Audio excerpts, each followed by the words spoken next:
اعوذ باللہ من الشیطان الرجیم بسم اللہ الرحمن الرحیم رب اشرح لی صدری ویسر لی امری واحلل عقدۃ من لسانی یفقہوا قولی آمنت باللہ صدق اللہ العظیم۔ درود پاک الصلاۃ والسلام علیک یا رسول اللہ وعلی آلک وصحابک یا حبیب اللہ، الصلاۃ والسلام علیک یا نبی اللہ وعلی آلک وصحابک یا نور اللہ۔ جیسا کہ آپ تمام بھائیوں کے علم میں ہے کہ آج کا یہ پروگرام ہمارے بزرگ بابا جی فرمان صاحب جو کہ ہم سے پچھلے دنوں جدا ہو گئے، ان کی یاد میں ہم لوگ آج اکٹھے ہوئے ہیں۔ اللہ کریم ہمارا مل بیٹھنا ان کے لیے ذریعہ نجات بنائے اور ان کو جنت الفردوس میں بزرگان ڈوڈا شریف کا ساتھ عطا فرمائے اور بروز قیامت اپنے بزرگوں کے ہمراہ آقا کریم صلی اللہ علیہ وسلم کے جھنڈے تلے جگہ عطا فرمائے۔ چونکہ بابا جی فرمان صاحب اپنے خاندانی اعتبار سے اور اپنی برادری کے اعتبار سے ایک سربراہ ہونے کی حیثیت رکھتے تھے اور اپنے علاقے بھر میں ایک نمبردار کے عہدے پر فائز تھے اور اسی نمبرداری کے حوالے سے وہ پہچانے بھی جاتے تھے۔ اس حوالے سے ہم ان کی فیملی کے ساتھ بابا جی عنایت صاحب، فتح محمد صاحب، ان کے جو ساتھی ادھر تشریف لائے ہیں، پورے اہل خانہ کے ساتھ ان کے غم میں برابر کے شریک ہیں۔ بابا جی فرمان صاحب کے متعلق تمام ساتھی گفتگو کر چکے ہیں اور میں چونکہ گفتگو کرنے کا اتنا سلسلہ بھی نہیں رکھتا ہوں، اور جیسا کہ بھائی فتح محمد صاحب بھی فرما رہے تھے کہ یہ علماء کرام کا ہی خاصہ ہے اور وہی یہ معاملات کو کر سکتے ہیں، اور ہمارا چونکہ اتنا سلسلہ بھی نہیں ہے کہ ہم لوگ کسی بھی موضوع پہ کوئی گفتگو کر سکیں، اور علماء کرام کی موجودگی میں اور بالخصوص دربار عالیہ میں بزرگان ڈوڈا شریف کی موجودگی میں کوئی زبان سے الفاظ نکالنا میرے لیے تو کوئی مطلب کہہ لیں کہ امتحان سے کم نہیں ہے۔ بہرحال پھر بھی حکم تھا کہ القاسم ٹرسٹ کی باڈی میں سے کوئی ساتھی ان کی خدمات کو اجاگر کرے، تو اس سلسلے میں القاسم ٹرسٹ کے چیئرمین جناب امانت صاحب کے حکم سے کچھ چند ایک بابا جی فرمان صاحب کی یادوں کے حوالے سے آپ کے ساتھ حاضر ہوا ہوں کہ بابا جی فرمان صاحب کا ذکر کدھر سے شروع کیا جائے اور کدھر ختم کیا جائے، یہ تو مطلب کہہ لیں کہ ایک لمبا چوڑا سلسلہ ہے۔ اس کے لیے تو ان کی باتیں ختم ہونے کے مطلب کہہ لیں کہ لیے گھنٹوں چاہیے، پھر بھی ان کی یادیں جو ہے نا ان کو تازہ کرنے کے لیے وقت کم ہے۔ بہرحال بابا جی فرمان صاحب قبلہ پیر محمد شفیع صاحب قبلہ کے دستے ہاتھ پر بیعت تھے اور قبلہ پیر حیدر شاہ صاحب کے ساتھ آپ کا ایک لمبا سفر گزرا ہے، اور قبلہ پیر محمد احمد صاحب نے آپ کو جو ذمہ داری سونپی ہے اس پہ وہ الحمدللہ انہوں نے بزرگان ڈوڈا شریف کے منظور نظر ہونے کا جو حق ادا کیا ہے، وہ آپ لوگوں نے ان کے جانے کے دوران جو ان کے جنازے کے موقع پر سارے معاملات کو دیکھا ہے کہ اللہ کریم نے ان کو ایک کمال عزت سے نوازا ہے۔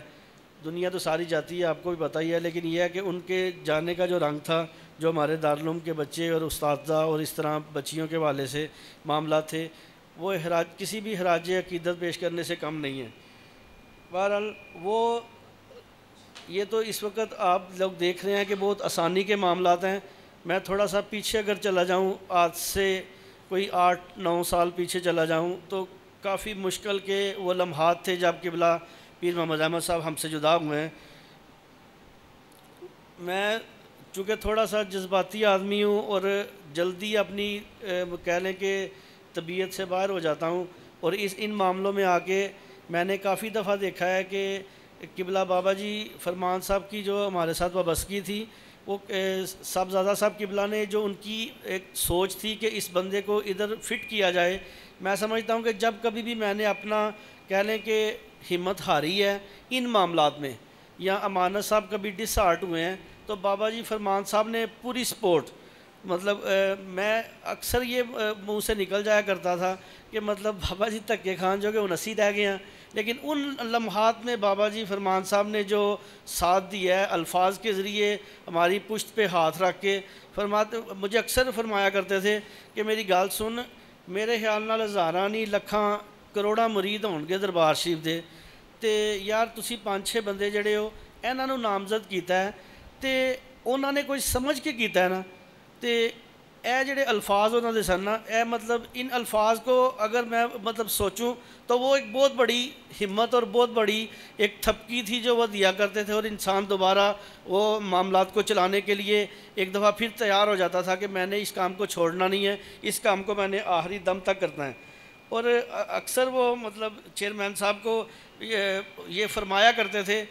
مانتلی میری گال سن، میں تے عمر دے اس حصے چی گاواں کہ میں ان کوئی کام نہیں کر سکتا، لیکن میری گال سنو جتھے مینوں کدھرے کھلارو گے نا تے مینوں اوتھے پھر کھلوتا ہی پاؤ گے،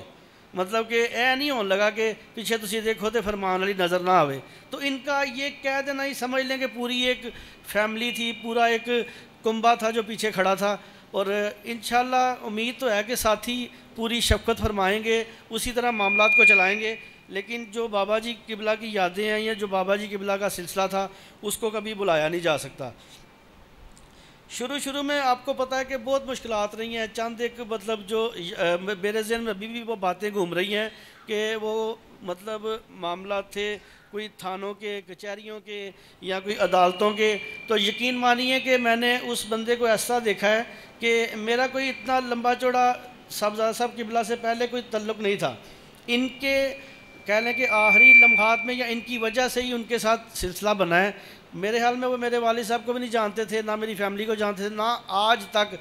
دنیا سے بھی چلے گئے ہیں، میرے گھر بھی کبھی تشریف نہیں لائے۔ جو بھی نسبت تھی وہ قبلہ عالم کی نسبت سے نسبت تھی اور دربار عالیہ کی نسبت سے ہی نسبت تھی۔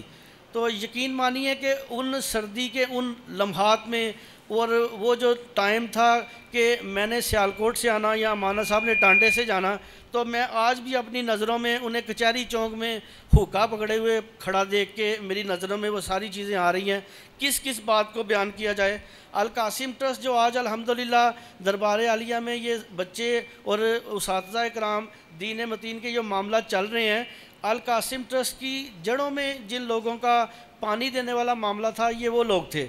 بہرحال ہم لوگ ان کی ان خدمات کا ذکر کیا کریں گے یا کیا معاملات کو بتا سکتے ہیں، یا ان کے معاملات ان کے اپنے بزرگوں کے ساتھ تھے،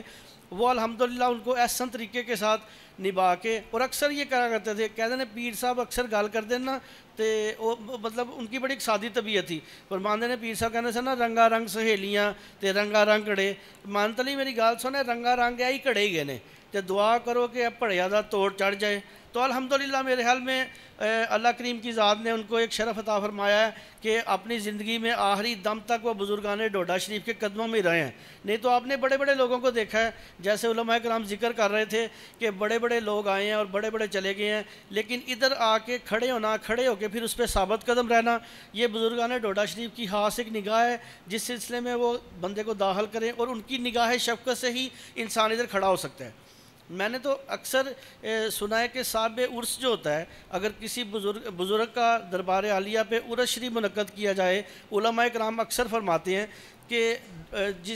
کسی بھی صاحب عرس کا عرس منایا جا رہا ہو تو اس کے عرس شریف میں حاضری کے لیے لوگ اگر آ رہے ہوں، تو اگر صاحب عرس کی منظوری یا منشا نہ ہو تو اس کے عرس میں بھی کوئی بندہ تشریف نہیں لا سکتا، حاضری نہیں دے سکتا جب تک گلپیر صاحب کا ان کے لیے آنا مناسب نہ سمجھیں یا ان کی آرڈر نہ ہو یا وہ